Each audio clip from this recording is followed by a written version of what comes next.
जब कांग्रेस की केंद्र में सरकार थी तो असम को बहुत कम रेल बजट मिलता था, लगभग 2000 करोड़ रुपए। अब भाजपा सरकार में इसे बढ़ाकर लगभग 10,000 करोड़ रुपए सालाना कर दिया गया है। अब मैं आपको पूछता हूं, ये आंकड़ा आपको याद रहा क्या? ये आंकड़ा आपको याद रहा क्या कि भूल गए? मैं फिर से याद कराता हूं। कांग्रेस के जमाने में असम को रेलवे के लिए 2000 करोड़ रुपया मिलता था। कितना? सबके सब बोलिए, कितना मिलता था? कितना मिलता था? कितना मिलता था? भाजपा सरकार आने के बाद असम को कितना मिलता है? 10,000 करोड़ रुपया। कितना? कितना? कितना? 10,000 करोड़ रुपया। यानी कांग्रेस जितना पैसा असम को रेलवे के लिए देती थी, भाजपा उससे 5 गुना ज्यादा पैसा असम को दे रहा है। साथियों, इस बढ़े हुए निवेश से बड़े पैमाने पर इंफ्रास्ट्रक्चर निर्माण हुआ है।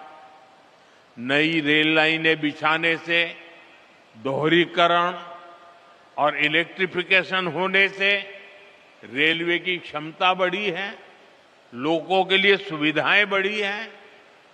आज कलियाबोर से जिन 3 नई ट्रेन सेवाओं का शुभारंभ हो रहा है, वे भी असम की रेल कनेक्टिविटी में एक महत्वपूर्ण विस्तार है। वंदे भारत स्लीपर ट्रेन गुवाहाटी को कलकत्ता से जोड़ेगी। यह आधुनिक स्लीपर ट्रेन लंबी दूरी की यात्रा को और अधिक आरामदायक बनाएगी। इसके साथ ही 2 अमृत भारत एक्सप्रेस ट्रेनों की शुरुआत की जा रही है।